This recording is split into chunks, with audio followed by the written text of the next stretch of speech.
आनंदपुर साहब खालसा दी पवित्र नगरी। साहिब कमाल साहिब श्री गुरु गोबिंद सिंह जी ने 1699 ईस्वी जो खालसा प्रगट किया तो 1700 ईस्वी दे विच एक ऐसी जो परंपरा पाई जिहड़ी अज इतिहास बन चुकी है। भाव होला महला अपने सिंघां नूं ना केवल घुड़सवारी शस्त्र विद्या देण दे लई ये परंपरा शुरू की सी, बल्कि उन्हां दे विच एक नवीं जागरूकता लियाउण दे लई होला महला की शुरुआत आनंदपुर साहब की पावन धरती ते कीती सी। ते उदों तो लैके अज तक उसे परंपरा नूं कायम रखते हुए हर साल आनंदपुर साहब की धरती ते होला महला मनाया जाता है, जिहड़ा इस वार भी 3, 4, 5 नूं कीरतपुर साहब ते 6, 7, 8 मार्च नूं श्री आनंदपुर साहब की धरती के उत्ते मनाया जा रहा है, जिथे श्रोमणी गुरुद्वारा प्रबंधक कमेटी पब्बा भर होके इस होला महला की कामयाबी के लिए अपने यतन कर रही है। उत्थे ही प्रशासन ते खास करके पुलिस प्रशासन अज पूरी मुस्तैदी दे नाल इस होला महला की कामयाबी के लिए यतनशील है। ते अज उस यत्नां दा सदका आनंदपुर साहब दे विच पूरी पुलिस नूं बुला के ADGP साहब की अगवाई दे विच एक मीटिंग की गई, एक बकायदा उन्होंने हदायतां दित्तियां गईयां कि किस तरह आनंदपुर साहब का होला महला किया जाए। जिथे ADGP साहब पहुंचे उत्थे ही डिप्टी कमिश्नर रूपनगर भी पहुंचे, लेकिन गल करांगे सब तो पहला ADGP AS राय साहब ना। राय साहब, होला महला क्योंकि 3 तारीख तो कल तो शुरू है और 8 तारीख तक जो लगातार जाएगा, किस तरह के इंतजाम इस बार किए जा रहे हैं? इस बार होला महला के उत्ते पंजाब के मानयोग CM साहब ने एक स्पैशल मीटिंग की जिहदे विच उन्होंने प्रबंधों का जायज़ा लिया। उस मीटिंग का सदका ही मेरी इस प्रबंधों नूं कामयाब करने लई ड्यूटी लगी है। तो मेरे लिए ये एक तरह की सेवा हैगी कि मैं इत्थे आया हैगा तो गुरु साहब की नगरी दे विच जिहड़ा अपना होले महल्ले का प्रोग्राम हो रहा हैगा उहदी देख रेख करन लई मैं इत्थे आया। तो इस होले महल्ले की फंक्शन दे विच साडा उपराला जिथे सिक्योरिटी ते रेगूलेशन का हैगा, असी उपराला करदे मैं हुणी आके SSP साहब नाल डिस्कस किया कि अपना ये कोशिश होनी चाहिए कि जिहड़े भी यात्रु इत्थे आ रहे हैं वो गुरु दियां खुशियां प्राप्त कर पान ते अच्छी तरह मत्था टेक पान। उन्हां नूं असी किस तरह फैसिलिटेट कर सकते हैं वो भी असी उपराला करांगे। तो SSP साहब इस विधि पहली विधि इत्थे टूरिस्ट पुलिस का भी कंसैप्ट शुरू कर रहे हैगे ने, ताकि जिहड़े बाहरों संगतां आंदियां ने कई वारी उन्हां नूं पता नहीं लगता हैगा तो पुलिस जिथे उन्होंने सिक्योरिटी भी प्रोवाइड करूँ नाल उन्होंने गाइड भी करूँ कि इस पासे नूं जाना, इस पासे नूं जाना, इस वेले तुसी इत्थे रश घट हैगा, तुसी इत्थे मत्था इस समय टेक सकते हो। ये जिहड़ियां चीज़ां हैगियां ये प्रशासनिक अदालत दे विच आंदियां, जिस तरह पुलिस प्रशासन तुसीं इंतजाम कर रहे, लेकिन उस तो पहलां ही की हुंदा है भी क्योंकि रश पाण दे एक कारण मन्निया जाता है ओवर ट्रैफिक के उत्ते कंट्रोल जिहड़ा है बहुत घट किया जाता है। क्योंकि अजकल तो ही देखिया जे तुसीं भी आनंदपुर साहब के गुरुद्वारा साहब नूं जाण वालियां गलियां दे विच सड़कां दे उत्ते ट्रैक्टर ते ट्रक जिहड़े आके काबज़ हो जाणगे, उन्हां दे लई कोई इंतजाम? जी, ये मैं अज इत्थे आके वो सारा प्रोग्राम जिहड़ा इन्हां ने ऑलरेडी बनाया हुआ हैगा ट्रैफिक डाइवर्जन का, वो प्रोग्राम नूं सारा स्टडी किया और मैं स्टडी करके देखा कि इन्हां दा प्रोग्राम जिहड़ा बहुत ही पुख्ता इन्हां ने प्रोग्राम बनाया हुआ, एक्चुअल डाइवर्जनस लाइयां भी हैगे ने और वो सारियां डाइवर्जनस कल तो किक इन हो जाणगियां। कल 3 तारीख तो होले महल्ले तो पहले ही किक इन हो जाणगियां, ताकि जिस तरह तुसी अंदेशा प्रगट किया भी पहले ही आके गड्डियां लग जांदियां ने, वो बिल्कुल नहीं होएगा। वो ऑलरेडी इन्हां ने प्रोग्राम बना रखा, वो कल तो शुरू हो जाएगा। कुछ खास विशेष जिहड़ा इस वार तुसीं करन जागे, क्योंकि इहदे विच कोई शक नहीं कि फतेहगढ़ साहब जिहड़ा होया सीगी सभा हुई सीगी दसंबर दे विच, कहंदे ने भी वो यादगारी हुई है, उत्थे पूरे पुख्ता इंतजाम पुलिस ने कीते गए सी, उत्थे कोई ऐसी जी घटना नहीं हुई अणसुखावी जिस दे नाल कि पुलिस दे उत्ते कोई उंगली उठाई जाए। ओहे जे कोई लैके इत्थे विਉਂਤਬੰਦੀ कीती है कोई स्पैशल? बिल्कुल विਉਂਤਬੰਦੀ की गई है और ये मैं तुसी ट्रैफिक की गल करदे सी, मैं उहदे नाल ही ਤੁਹਾਨੂੰ ਇਹ ਦੱਸਣਾ ਚਾਹਾਂਗਾ कि इस वारी इन्हां ने पार्किंग दे विच जिथे पार्किंग ने उत्थे कोई 80 के करीब डिप्टी कमिश्नर मैडम अपने नाल ने, इन्हां ने दस्सिया हैगा 80 के करीब 24 घंटे शटल बसेस शुरू करतियां ने, ताकि लोगों को कोई समस्या भी ना हो, क्योंकि पार्किंग दूर रखियां ने तो उत्थों शटल बस जाणगे तो आके मत्था टेकणगे तो वापस जाणगे। उही शटल बसेस रोटेट करदियां रहणगियां और 24 घंटे चलदियां रहणगियां। सो ये एक नवा उपराला किया जा रहा है कि ਯਾਤਰੀਆਂ ਨੂੰ ਕੋਈ ਸਮੱਸਿਆ ਵੀ ਨਾ ਹੋਵੇ, ਜ਼ਿਆਦਾ ਵਾਕ ਵੀ ਨਾ ਕਰਨਾ ਪਵੇ। ਸ਼ਟਲ ਬੱਸ ਉਹਨਾਂ ਨੂੰ ਪਾਰਕਿੰਗ ਤੋਂ ਚੱਕੇ ਤੇ ਮੱਥਾ ਟਿਕਾਏ ਤੇ ਵਾਪਸ ਚਲੇ। ਹਾਂ, ਬਹੁਤ ਭਾਰਾ ਮੇਲਾ ਔਰ ਕੋਈ 15-16 ਲੱਖ ਦੇ ਕਰੀਬ ਯਾਤਰੂ ਇਸ ਮੇਲੇ ਦੇ ਵਿੱਚ ਆਉਂਦੇ ਹੈਗੇ ਨੇ। ਔਰ ਇਹੀ ਨਹੀਂ ਹੈਗਾ, ਇੱਥੇ ਹੀ ਨਹੀਂ, ਇਸ ਤੋਂ ਨਾਲ ਆਪਣਾ ਹਿਮਾਚਲ ਪੈਂਦਾ ਹੈਗਾ। ਕਈ ਯਾਤਰੂ ਇੱਥੇ ਆ ਕੇ ਫਿਰ ਹਿਮਾਚਲ ਦੇ ਗੁਰਦੁਆਰਿਆਂ ਲਈ ਜਾਂਦੇ ਨੇ। ਉਹ ਸਾਰੀਆਂ ਚੀਜ਼ਾਂ ਮੈਂ ਅੱਜ ਬੈਠ ਕੇ ਡਿਪਟੀ ਕਮਿਸ਼ਨਰ ਔਰ ਐਸਐਸਪੀ ਨਾਲ ਰਿਵਿਊ ਕੀਤੀਆਂ ਹੈਗੀਆਂ ਨੇ। ਆਲਰੇਡੀ ਇਹਨਾਂ ਦੀ ਆਊਟਸਾਈਡ ਦਾ ਸਟੇਟ ਹਿਮਾਚਲ ਵਾਲਿਆਂ ਨਾਲ ਵੀ ਕੋਆਰਡੀਨੇਸ਼ਨ ਹੋ ਚੁੱਕੀ ਹੈਗੀ। ਪਲੱਸ ਮੈਂ ਜਿਹੜੇ ਆਪਣੇ ਇੰਟੈਲੀਜੈਂਸ ਬ੍ਰਾਂਚ ਹੈਗੀ ਆ ਉਹਨਾਂ ਨਾਲ ਵੀ ਗੱਲ ਕੀਤੀ ਹੈ। ਉਹਨਾਂ ਨੇ ਵੀ ਆਪਣੇ ਪ੍ਰੋਪਰ ਇੰਟੈਲੀਜੈਂਸ ਅਰੇਂਜਮੈਂਟ ਕਰ ਰੱਖੇ ਹੈਗੇ ਨੇ ਤਾਂ ਕਿ ਕੋਈ ਵੀ law and order the situation ਜਿਹੜੀ ਤੁਸੀਂ ਮਨਸ਼ਾ ਕੀਤੀ ਆ ਉਹਨੂੰ ਉਹ ਪਹਿਲਾਂ ਹੀ ਮੋਨੀਟਰ ਕਰਦੇ ਨੇ। ਇਹ ਕਈ ਵਾਰੀ ਪੁਲਿਸ ਤੇ ਪ੍ਰੋਬਲਮ ਇਹ ਹੁੰਦੀ ਆ ਕਿ ਆਪਾਂ ਜਦੋਂ ਪ੍ਰੋਬਲਮ ਸਿਰ ਦੇ ਉੱਤੇ ਆ ਜਾਂਦੀ ਆ ਆਪਾਂ ਉਦੋਂ ਉਹਨੂੰ ਟੈਕਲ ਕਰਨਾ ਸ਼ੁਰੂ ਕਰਦੇ ਹਾਂ। ਅਸੀਂ ਐਤਕੀ ਆਪਣੇ ਜਿਹੜੇ ਇੰਟੈਲੀਜੈਂਸ ਨੈਟਵਰਕ ਆ, ਸਾਡਾ ਖੂਫੀਆ ਤੰਤਰ ਜਿਹਨੂੰ ਆਪਾਂ ਕਹਿੰਦੇ ਆ, ਉਹਨੂੰ ਪਹਿਲਾਂ ਤੋਂ ਹੀ ਐਕਟੀਵੇਟ ਕਰਕੇ ਜਿੱਥੇ ਜਿੱਥੇ ਅਸੀਂ ਟਰਬਲ ਸਪੌਟ ਐਂਟੀਸਪੇਟ ਕਰਦੇ ਆ ਉਹਨਾਂ ਨੂੰ ਐਕਟੀਵੇਟ ਕਰ ਰੱਖਿਆ ਤੇ ਉਹਨਾਂ ਦੇ ਵਿੱਚ ਸਾਨੂੰ ਇਨਫੋਰਮੇਸ਼ਨ ਆ ਰਹੀ ਹੈਗੀ ਆ।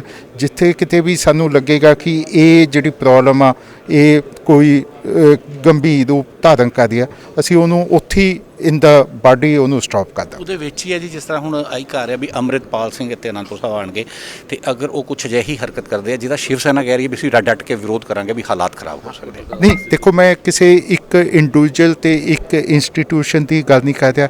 ਇਹ ਜਿਹੜੇ ਅਸੀਂ ਪ੍ਰਬੰਧ ਕੀਤੇ ਨੇਗੇ ਇਹ ਹੋਲਿਸਟਿਕ ਕੀਤੇ ਨੇ। ਕੋਈ ਵੀ ਹੋਵੇ ਹਰ ਇੱਕ ਪ੍ਰੋਬਲਮ ਲਈ ਅਸੀਂ ਪਹਿਲਾਂ ਐਂਟੀਸਪੇਟ ਕਰਕੇ ਵੀ ਇਸ ਤਰ੍ਹਾਂ ਦੀ ਪ੍ਰੋਬਲਮ ਹੋ ਸਕਦੀ ਆ, ਉਹਨੂੰ ਉਹਦੇ ਲਈ ਆਪਣਾ ਕੀ ਰਿਸਪੌਂਸ ਹੋਣਾ ਚਾਹੀਦਾ, ਉਹ ਕਿਵੇਂ ਉਸ ਪ੍ਰੋਬਲਮ ਨੂੰ ਪਹਿਲਾਂ ਤੋਂ ਹੀ ਰੋਕਿਆ ਜਾ ਸਕੇ ਤਾਂ ਕਿ ਪ੍ਰੋਬਲਮ ਇੱਕ ਵਾਰੀ ਮੈਨੀਫੈਸਟ ਨਾ ਹੋ ਜਾਏ। ਜਦੋਂ ਮੈਨੀਫੈਸਟ ਹੋ ਜਾਂਦੀ ਹੈ ਫਿਰ ਉਹਦੀ ਇੰਪਲੀਕੇਸ਼ਨਸ ਹੋਰ ਜ਼ਿਆਦਾ ਹੋ ਜਾਂਦੀਆਂ ਹੈਗੀਆਂ।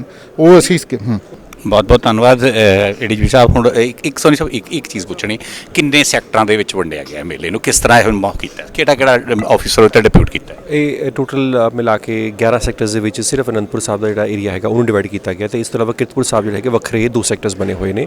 ਇਹ ਤੋਂ ਇਲਾਵਾ ਡਿਵਰਸ਼ਨਸ ਜਿਹੜੀਆਂ ਸਾਰੀਆਂ ਪਲਾਨ ਹੋ ਚੁੱਕੀਆਂ ਨੇ। ਨੇਬਰਿੰਗ ਸਟੇਟਸ ਦੇ ਨਾਲ ਸਾਡੀ ਮੀਟਿੰਗਸ ਜਿਹੜੀਆਂ ਹੋਣੀਆਂ ਸੀ ਉਹ ਕੰਪਲੀਟ ਹੋ ਚੁੱਕੀਆਂ ਹੈਗੀਆਂ ਨੇ।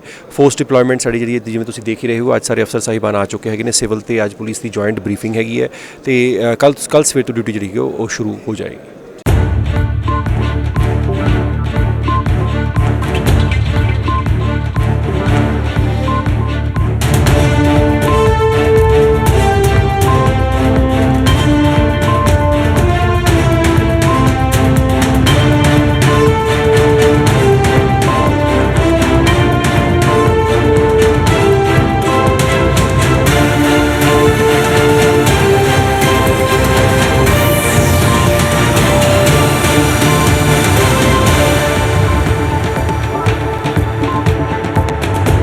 ਜਿੱਥੇ ਪੁਲਿਸ ਮੁਸਤੈਦੀ ਨਾਲ ਕੰਮ ਕਰੇਗੀ, ਉਹਨਾਂ ਨੂੰ ਮੁਸਤੈਦੀ ਲਈ ਕੰਮ ਕਰਾਉਣ ਦੇ ਲਈ ਡਿਪਟੀ ਕਮਿਸ਼ਨਰ ਰੂਪਨਗਰਪ੍ਰੀਤੀ ਯਾਦਵ ਜੀ ਦਾ ਬੜਾ ਵੱਡਾ ਯੋਗਦਾਨ ਹੈ। ਕਿਉਂਕਿ ਕਿਹਾ ਜਾਂਦਾ ਹੈ ਕਿ ਜਦੋਂ ਕਿਸੇ ਵੀ ਪਰਿਵਾਰ ਦਾ ਸਿਰਮੌਰ, ਪਰਿਵਾਰ ਦਾ ਮੁਖੀ ਅਗਰ ਚੁਸਤ ਦਰੁਸਤ ਹੋਏਗਾ ਤਾਂ ਇਸ ਦੇ ਵਿੱਚ ਕੋਈ ਸ਼ੱਕ ਨਹੀਂ ਕਿ ਉਹ ਪਰਿਵਾਰ ਚੁਸਤ ਦਰੁਸਤ ਨਹੀਂ ਹੋਏਗਾ। ਇਸੇ ਤਰ੍ਹਾਂ ਕੁਝ ਮੈਡਮ ਨੇ ਪ੍ਰੀਤੀ ਯਾਦਵ ਜਿਹੜੇ ਆਪਣੇ ਮੋਢਿਆਂ ਦੇ ਉੱਤੇ ਲੈ ਕੇ ਦਿਨ ਰਾਤ ਇੱਕ ਕਰਕੇ ਇਸ ਹੋਲੇ ਮਹੱਲਾ ਨੂੰ ਇਸ ਵਾਰ ਸਫਲ ਕਰਾਉਣ ਦੇ ਯਤਨ ਕਰ ਰਹੇ ਨੇ।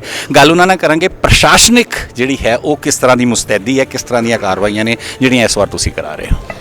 ਸਾਡਾ ਕੰਮ 1 ਮਹੀਨੇ ਪਹਿਲੇ ਹੀ ਸ਼ੁਰੂ ਹੋ ਗਿਆ ਸੀਗਾ ਤੇ ਤੁਸੀਂ ਦੇਖਿਆ ਵੀ ਹੋਣਾ ਕਿ ਜੀ ਜਿੰਨਾ ਕੁ ਵੀ ਬੇਸਿਕ ਮੁੱਢਲੀ ਸਹੂਲਤਾਂ ਦਾ, ਕਿਉਂਕਿ ਸੰਗਤਾਂ ਨੇ ਬਹੁਤ ਦੂਰੋਂ ਆਉਣਾ ਹੈਗਾ, ਇੱਕ ਤਿਉਹਾਰ ਦਾ ਇੱਕ ਬਹੁਤ ਹੀ ਵਧੀਆ ਸਾਨੂੰ ਵੀ ਮੌਕਾ ਮਿਲਿਆ ਹੈਗਾ ਕਿ ਅਸੀਂ ਕੁਝ ਵੱਖਰਾ ਕਰਕੇ ਉਹਨਾਂ ਦੀ ਸਹੂਲੀਅਤ ਵਾਸਤੇ ਕੁਝ ਕਰੀਏ। ਤਾਂ ਅਸੀਂ ਇੱਥੇ ਕਈ ਤਰ੍ਹਾਂ ਕੇ ਨਵੇਂ ਵੀ ਐਡੀਸ਼ਨਸ ਕੀਤੇ ਹੈਗੇ ਤੇ ਸਫਾਈ ਤੋਂ ਲੈ ਕੇ ਟਾਇਲਟਸ, ਪੀਣ ਦੇ ਪਾਣੀ ਦੇ ਪ੍ਰਬੰਧ, ਟ੍ਰੈਫਿਕ ਵਿਵਸਥਾ ਹੋ ਗਈ, ਉਹਨਾਂ ਦੇ ਰਹਿਣ ਦਾ, ਲੰਗਰਾਂ ਦਾ ਵਿਵਸਥਾ, ਸਾਰੀ ਜੋ ਪਾਸਿਸ ਦੀ ਵਿਵਸਥਾ ਹੈਗੀ, ਬਾਕੀ ਲਾਈਟਿੰਗ ਦੇ ਪ੍ਰਬੰਧ, ਡੈਕੋਰੇਸ਼ਨ ਦੇ ਪ੍ਰਬੰਧ, ਉਹ ਸਾਰੇ ਅਸੀਂ ਦੇਖੇ ਹੈਗੇ। ਇਹਦੇ ਨਾਲ ਹੀ ਨਾਲ ਅਸੀਂ ਥੋੜ੍ਹਾ ਬਹੁਤ ਇਸ ਵਾਰੀ ਕੁਝ ਵੱਖਰਾ ਵੀ ਕਰ ਰਹੇ ਹਾਂ ਕਿ ਜਿਸ ਨੂੰ ਗ੍ਰੀਨ ਹੋਲਾ ਮੁਹੱਲਾ ਵਜੋਂ ਮਨਾਉਣ ਦੀ ਅਪੀਲ ਕਰ ਰਹੇ ਹਾਂ ਲੋਕਾਂ ਨੂੰ।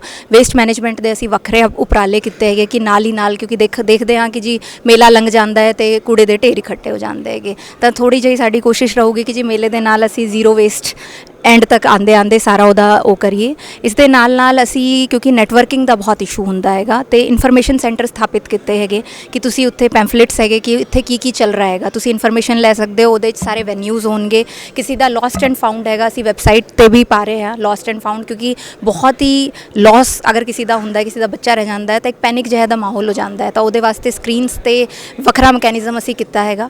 ਨੈਟਵਰਕਿੰਗ ਦੇ ਇਸ਼ੂ ਕਰਕੇ ਇਸ ਵਾਰੀ ਅਸੀਂ ਆਫਲਾਈਨ ਇੱਕ ਮੈਪ ਸਟਾਰਟ ਕੀਤਾ ਹੈਗਾ ਕਿ ਤੁਸੀਂ ਉਸ ਨੂੰ ਡਾਊਨਲੋਡ ਕਰ ਸਕਦੇ ਹੋ। QR ਕੋਡ ਹੈਗਾ ਕਿ ਜੇ ਤੁਹਾਡਾ ਨੈਟ ਨਹੀਂ ਵੀ ਚੱਲ ਰਿਹਾ ਤਾਂ ਉਹਦੇ ਤੇ ਸਾਰੀ ਸਾਡੀ ਮੈਪਿੰਗ ਹੈਗੀ ਕਿ ਐਂਬੂਲੈਂਸ ਕਿੱਥੇ ਪਲੇਸਡ ਹੈ, ਟਾਇਲਟ ਕਿੱਥੇ ਪਲੇਸਡ ਹੈਗੇ, ਪਾਣੀ ਕਿੱਥੇ ਹੈਗਾ, ਲੰਗਰ ਕਿੱਥੇ ਲੱਗਿਆ ਹੋਇਆ, ਨੀਅਰੈਸਟ ਹਸਪੀਟਲ ਕਿੱਥੇ ਹੈਗਾ, ਤੇ ਜਿੰਨੀ ਕੁ ਵੀ ਸਾਰੀ ਇੱਥੇ ਸਹੂਲਤਾਂ ਹੈਗੀਆਂ ਉਸ ਮੈਪ ਤੇ ਅਸੀਂ ਸਾਰੀ ਮੈਪ ਕੀਤੀ ਹੈ। ਇੱਕ ਮੈਮ ਹਰ ਸਾਲ, ਕਿਉਂਕਿ ਇਹਦੇ 'ਚ ਕੋਈ ਸ਼ੱਕ ਨਹੀਂ ਕਿ ਉਮੀਦ ਨਾਲੋਂ ਜ਼ਿਆਦਾ ਸੰਗਤ ਜਿਹੜੀ ਅਨੰਦਪੁਰ ਸਾਹਿਬ ਪੁੱਜ ਜਾਂਦੀ ਹੈ, ਜਦੋਂ ਮੁਹੱਲਾ ਹੁੰਦਾ ਹੈ, ਮੁਹੱਲਾ ਜਿਹੜਾ ਕਿ ਚਰਨਗੰਗਾ ਸਟੇਡੀਅਮ 'ਚ ਲੱਗਾ, ਉੱਥੇ ਜਿਹੜੇ ਇੰਤਜ਼ਾਮ ਕਰਾਏ ਜਾਂਦੇ ਨੇ ਲੇਕਿਨ ਇੰਤਜ਼ਾਮ ਜਿਹੜੇ ਆ ਉਹ ਸਹੀ ਨਹੀਂ ਹੁੰਦੇ। ਇਹ ਸਮਝ ਲਓ ਵੀ ਜਾਂ ਫਿਰ ਉਹ ਜਿਹੜੀ ਸੰਗਤ ਹੈਗੀ ਹੈ ਉਹ ਇੰਤਜ਼ਾਮਾਂ ਨੂੰ ਸਾਈਡ ਤੇ ਕਰ ਦਿੰਦੀ ਹੈ, ਜਿਸ ਦੇ ਨਾਲ ਬੜੇ ਸਾਰੀਆਂ ਇੰਸੀਡੈਂਟਸ ਹੋ ਜਾਂਦੀਆਂ, ਘੋੜੇ ਦੇ ਸੰਗਤ ਦੇ ਉੱਤੇ ਚੜ੍ਹ ਜਾਂਦੇ ਨੇ। ਕੋਈ ਇਸ ਵਾਰ ਕੋਈ ਵਿਸ਼ੇਸ਼ ਉਸ ਚਰਨਗੰਗਾ ਸਟੇਡੀਅਮ 'ਚ ਇੰਤਜ਼ਾਮ ਕੀਤੇ ਜਾ ਰਹੇ? ਚਰਨਗੰਗਾ ਸਟੇਡੀਅਮ ਵਿੱਚ ਪਿਛਲੀ ਵਾਰੀ ਬੈਰੀਕੇਡਿੰਗ ਹੋਈ ਸੀਗੀ ਤਾਂ ਅਸੀਂ ਥੋੜਾ, ਕਿਉਂਕਿ ਹਮੇਸ਼ਾ ਪਿਛਲੇ ਬਾਰੇ ਤੋਂ ਦੇਖਦੇ ਹੁੰਦੇ ਹੈਗੇ ਕਿੱਦਾਂ ਹੈਗਾ, ਤਾਂ ਥੋੜਾ ਜਿਹਾ ਉੱਥੇ ਮੂਵਮੈਂਟ ਰਿਸਟ੍ਰਿਕਟ ਹੋ ਗਿਆ ਸੀਗਾ, ਤਾਂ ਥੋੜੀ ਖੁੱਲੀ ਬੈਰੀਕੇਡਿੰਗ ਕਰ ਰਹੇ ਹਾਂ। ਸਪੈਸ਼ਲ ਡਿਪਲੋਇਮੈਂਟ ਉੱਥੇ ਅਸੀਂ ਲਾ ਰਹੇ ਹਾਂ ਤੇ ਲੋਕਾਂ ਨੂੰ ਵੀ ਅਪੀਲ ਕਰ ਰਹੇ ਹਾਂ ਕਿ ਜੀ ਜਿੰਨਾ ਅਸੀਂ ਇੰਜੋਏ ਕਰਨਾ ਚਾਹੁੰਦੇ ਹਾਂ, ਜਿੰਨਾ ਤੁਸੀਂ ਸਿਸਟਮੈਟਿਕ ਢੰਗ ਨਾਲ ਖੜੇ ਹੋ ਕੇ ਉੱਥੇ ਦੇਖੋਗੇ, ਉਨਾ ਕੀ ਇੱਕ ਵਧੀਆ ਤੁਹਾਨੂੰ ਵੀ ਅਨੁਭਵ ਹੋਣਾ ਹੈ ਤੇ ਪ੍ਰਸ਼ਾਸਨ ਨੂੰ ਵੀ ਸਹੂਲੀਅਤ ਹੋਣੀ ਹੈ ਕਿ ਕਿਸੇ ਤਰੀਕੇ ਦੀ ਅਨਟੋਵਰਡ ਇਨਸੀਡੈਂਟਸ ਉੱਥੇ ਨਾ ਹੋਣ।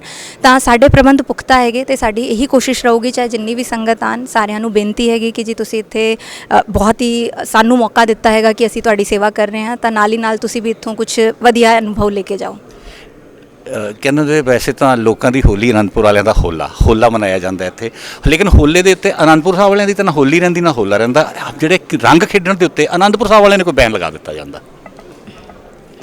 ਦੇਖੋ ਇਹਦੇ ਵਿੱਚ ਕਾਫੀ ਕੁਝ ਹੁੰਦਾ ਹੈਗਾ। ਜਦ ਜਿੱਥੇ ਤੁਸੀਂ ਆਪ ਕਹਿ ਰਹੇ ਹੋ ਕਿ ਹਰ ਵਾਰ ਸੰਗਤ ਵੱਧ ਜਾਂਦੀ ਹੈਗੀ, ਬਹੁਤ ਜ਼ਿਆਦਾ ਲੋਕੀ ਆਉਂਦੇ ਹੈਗੇ, ਤਾਂ ਇੱਕ ਓਵਰਆਲ ਡਿਸਪਲਿਨ ਤੇ ਸਾਰਿਆਂ ਦੇ ਭਲੇ ਵਾਸਤੇ ਜੇ ਕੁਝ ਕਰਨਾ ਪੈਂਦਾ ਹੈ ਤਾਂ ਉਹਦੇ 'ਚ ਸਾਨੂੰ ਇਹੀ ਕੋਸ਼ਿਸ਼ ਰਹਿੰਦੀ ਹੈਗੀ ਕਿ ਅਸੀਂ ਉਸ ਨੂੰ ਕਿੱਦਾਂ ਸਿਸਟਮੈਟਿਕ ਢੰਗ ਨਾਲ ਤੇ ਵਧੀਆ ਤਰੀਕੇ ਨਾਲ ਕਰ ਲੈਣ। ਕਿ ਸਾਡੇ ਬਜ਼ੁਰਗ ਵੀ ਆਉਂਦੇ ਹੈਗੇ, ਬੱਚੇ ਵੀ ਹੁੰਦੇ ਹੈਗੇ, ਬਹੁਤ ਕੁਝ ਹੁੰਦਾ ਹੈਗਾ ਸੁਸਾਇਟੀ 'ਚ, ਹਰ ਤਰ੍ਹਾਂ ਦੇ ਐਲੀਮੈਂਟਸ ਹੁੰਦੇ ਹੈ, ਤਾਂ ਸਭ ਤੇ ਆਪਣਾ ਕੰਟਰੋਲ ਨਹੀਂ ਰਹਿੰਦਾ। ਤਾਂ ਅਸੀਂ ਇਹੀ ਬੇਨਤੀ ਵੀ ਕਰਦੇ ਹਾਂ ਤੇ ਸਾਡੀ ਕੋਸ਼ਿਸ਼ ਵੀ ਰਹਿੰਦੀ ਹੈ ਕਿ ਕਿਸੇ ਤਰੀਕੇ ਦੀ ਕੋਈ ਕੰਟਰੋਵਰਸੀ ਨਾ ਹੋਣ। ਇੱਕ ਇੱਥੇ ਮੈਡਮ ਸਭ ਤੋਂ ਵੱਡੀ ਸਮੱਸਿਆ ਆਉਂਦੀ ਹੈ ਭੰਗ ਦੇ ਪਕੌੜੇ। ਮਤਲਬ ਹਜ਼ਾਰਾਂ ਦੀ ਤਾਦਾਦ ਦੇ ਵਿੱਚ ਹਰ ਵਾਰ ਕਹਿਣ ਦੇ ਬਾਵਜੂਦ ਪੁਲਿਸ ਪ੍ਰਸ਼ਾਸਨ ਜ਼ੋਰ ਲਾਉਂਦਾ ਹੈ, ਤੁਸੀਂ ਜ਼ੋਰ ਲਾਉਂਦੇ ਹੋ, ਉਹ ਸੜਕਾਂ ਦੇ ਉੱਤੇ ਆਮ ਵਿਕਦੇ ਹੁੰਦੇ ਨੇ, ਕੰਟਰੋਲ ਕਿਉਂ ਨਹੀਂ? ਦੇਖੋ ਕੋਸ਼ਿਸ਼ ਅਸੀਂ ਕੀਤੀ ਹੈਗੀ, ਮੇਰੇ ਧਿਆਨ ਵਿੱਚ ਲਾਂਦਾ ਸੀਗਾ, ਅਸੀਂ ਐਕਸਾਈਜ਼ ਦੀ ਟੀਮ ਇਸ ਵਾਰੀ ਬਣਾਈ ਹੈਗੀ ਜਿਹੜਾ ਥੋੜਾ ਵੱਖਰਾ ਕੀਤਾ ਹੈਗਾ ਕਿ ਕਿਉਂਕਿ ਉਹਨਾਂ ਦੇ ਅੰਡਰ ਹੁੰਦੇ ਹੈਗੇ, ਉਹਨਾਂ ਦਾ ਕੰਟਰੋਲ ਵੀ ਹੋਣਾ ਚਾਹੀਦਾ, ਤਾਂ ਉਹਨਾਂ ਨੂੰ ਇਹ ਡਿਊਟੀ ਦਿੱਤੀ ਹੈਗੀ ਤੇ ਅਸੀਂ ਵੀ ਐਕਸਪੈਰੀਮੈਂਟ ਕਰ ਰਹੇ ਹਾਂ ਕਿ ਕਿੰਨਾ ਸਕਸੈਸਫੁਲ ਹੋ ਸਕਦਾ। ਦੇਖੋ ਮੈਂ ਕਹਿ ਰਹੀ ਹਾਂ ਕਿ ਐਟ ਦੀ ਐਂਡ ਸਾਰੀ ਪਬਲਿਕ ਦਾ ਅਸੀਂ ਦੇਖਣਾ ਹੈਗਾ, ਜਿੰਨੇ ਕਿ ਵੀ ਆ ਰਹੇ ਹਨ, ਜਿਹੜੇ ਸਾਡੇ ਬਜ਼ੁਰਗ ਆ ਰਹੇ ਹਨ, ਬੱਚੇ ਆ ਰਹੇ ਹਨ, ਕਿ ਇੱਕ ਬਹੁਤ ਹੀ ਖੁਸ਼ੀ ਦਾ ਮਾਹੌਲ ਹੁੰਦਾ ਹੈਗਾ, ਉਹਨੂੰ ਖੁਸ਼ੀ ਦਾ ਰਹਿਣ ਦਈਏ। ਇੱਦਾਂ ਦੇ ਕੁਝ ਇਹ ਸੋਸ਼ਲ ਐਂਟੀ ਸੋਸ਼ਲ ਐਕਟੀਵਿਟੀਜ਼ ਨਾ ਹੋਣ ਤਾਂ ਸਾਰਿਆਂ ਵਾਸਤੇ ਬਿਹਤਰ ਰਹਿੰਦਾ ਹੈ। ਤੇ ਨਾਲ ਹੀ ਤੁਹਾਡੇ ਮਾਧਿਅਮ ਰਾਹੀਂ ਮੈਂ ਕਹਿਣਾ ਚਾਹੁੰਦੀ ਹਾਂ ਕਿ ਜੀ ਅਸੀਂ ਬੇਬੀ ਫੀਡਿੰਗ ਰੂਮਸ ਸਟੈਬਲਿਸ਼ ਕੀਤੇ ਹੈਗੇ, ਸਟ੍ਰੋਲਰਸ ਦਾ ਪ੍ਰਬੰਧ ਕੀਤਾ ਹੈ ਵਿਰਾਸਤ-ਏ ਖਾਲਸਾ ਵਿੱਚ, ਕਿਉਂਕਿ ਬੱਚੇ ਹੁੰਦੇ ਹੈ ਜਿਹੜੀ ਆਪਣੇ ਫੀਮੇਲਸ ਹੁੰਦੇ ਹੈ, ਕਈ ਵਾਰੀ ਥੱਕ ਜਾਂਦੇ ਹੈ, ਤਾਂ ਤੁਸੀਂ ਸਟ੍ਰੋਲਰਸ ਲੈ ਸਕਦੇ ਹੋ। ਬੇਬੀ ਫੀਡਿੰਗ ਰੂਮਸ ਹੈ, ਤੁਹਾਡੀ ਸਹੂਲੀਅਤ ਵਾਸਤੇ ਅਸੀਂ ਕਾਫੀ ਕੁਝ ਛੋਟਾ ਵੱਡਾ ਕੋਸ਼ਿਸ਼ ਕਰ ਰਹੇ ਹਾਂ ਕਿ ਇੱਥੇ ਵਧੀਆ ਰਹਿਣ। ਤਾਂ ਸਾਰਿਆਂ ਨੂੰ ਮੈਂ ਸਿਰਫ ਇੱਕੋ ਹੀ ਬੇਨਤੀ ਕਰਦੀ ਹਾਂ ਕਿ ਸਭ ਦੇ ਵਾਸਤੇ ਤੇ ਸਾਨੂੰ ਇਹ ਮੌਕਾ ਮਿਲਿਆ ਹੈਗਾ, ਤਾਂ ਤੁਸੀਂ ਆਓ ਇੱਥੇ ਕੁਝ ਆਪਾਂ ਵਧੀਆ ਐਕਸਪੀਰੀਅੰਸ ਲੈ ਕੇ ਜਾਵਾਂ ਤੇ ਜਿੰਨਾ ਕੁ ਵੀ ਅਸੀਂ ਇੱਥੇ ਪ੍ਰਬੰਧ ਕਰ ਰਹੇ ਹਾਂ ਉਹਨਾਂ ਦਾ ਤੁਸੀਂ ਫੁੱਲੀ ਯੂਟਿਲਾਈਜ਼ ਕਰੋ। ਦੇਖੋ ਜੀ ਇਹ ਵੀ ਪਾਰਟ ਆਫ ਸੁਸਾਇਟੀ ਹੈਗਾ। ਇਸ ਵਾਰੀ ਅਸੀਂ ਐਂਟੀ ਬੈਗਿੰਗ ਟਾਸਕ ਫੋਰਸ ਪਹਿਲਾਂ ਹੀ ਐਸਟੈਬਲਿਸ਼ ਕੀਤੀ ਹੈਗੀ, ਉਹਨਾਂ ਨੂੰ ਇੱਕ ਬੱਸ ਵੀ ਮੁਹੱਈਆ ਕਰਾਈ ਹੈਗੀ, ਆਫੀਸ਼ੀਅਲ ਡਿਊਟੀ ਲਾਈ ਹੈਗੀ, ਕਿਉਂਕਿ ਚਲੋ ਇਹ ਤਾਂ 4 ਦਿਨ ਦਾ ਫੰਕਸ਼ਨ ਹੈਗਾ ਤਾਂ ਇੱਥੇ ਸੈਪਰੇਟ ਹੈਗਾ, ਬਟ ਜੇਕਰ ਕੋਈ ਬੱਚਾ ਹੈ ਤਾਂ ਉਹਨੂੰ ਅਸੀਂ ਰੀਹੈਬਿਲਿਟੇਟ ਕਰਨ ਦੀ ਕੋਸ਼ਿਸ਼ ਵੀ ਕਰਾਂਗੇ ਤਾਂ ਕਿ ਉਹ ਅੱਗੇ ਤੋਂ ਇਹ ਨਾ ਕਰਨ। ਬਟ ਇਹਦੇ ਵਿੱਚ ਕੋਸ਼ਿਸ਼ ਸਾਡੀ ਇਹੀ ਰਹੂਗੀ ਕਿ ਜਿੰਨੀ ਪਾਬੰਦੀ ਤੇ ਜਿੰਨਾ ਉਸ ਦਾ ਹੱਲ ਕੱਢ ਸਕੀਏ ਉਹ ਅਸੀਂ ਕਰਾਂਗੇ। ਬਹੁਤ ਬਹੁਤ ਧੰਨਵਾਦ ਮੈਡਮ ਡੀਸੀ। ਉਮੀਦਾਂ ਬਹੁਤ ਨੇ ਤੇ ਕਹਿੰਦੇ ਨੇ ਜੇ ਉਮੀਦ ਹੋਵੇ, ਇਰਾਦੇ ਹੋਣ ਤਾਂ ਉਸ ਦਾ ਰਿਜ਼ਲਟ ਵੀ ਜਿਹੜਾ ਹੈ ਬਹੁਤ ਵਧੀਆ ਨਿਕਲਦਾ। ਤੇ ਉਮੀਦ ਇਹੀ ਕੀਤੀ ਜਾ ਸਕਦੀ ਹੈ ਕਿ ਇਸ ਵਾਰ ਦਾ ਹੋਲਾ ਮਹੱਲਾ ਇਹੋ ਜਿਹੇ ਯੋਗ ਪ੍ਰਸ਼ਾਸਨਿਕ ਅਧਿਕਾਰੀਆਂ ਤੇ ਪੁਲਿਸ ਅਧਿਕਾਰੀਆਂ ਦੀ ਦੇਖ ਰੇਖ ਦੇ ਵਿੱਚ ਇੱਕ ਯਾਦਗਾਰੀ ਹੋ ਕੇ ਨਿਬੜੇਗਾ। ਕੈਮਰਾਮੈਨ ਬੱਬਰ ਦੇ ਨਾਲ ਸ਼ਮੀ ਡਾਵਰਾ, ਅਨੰਦਪੁਰ ਸਾਹਿਬ।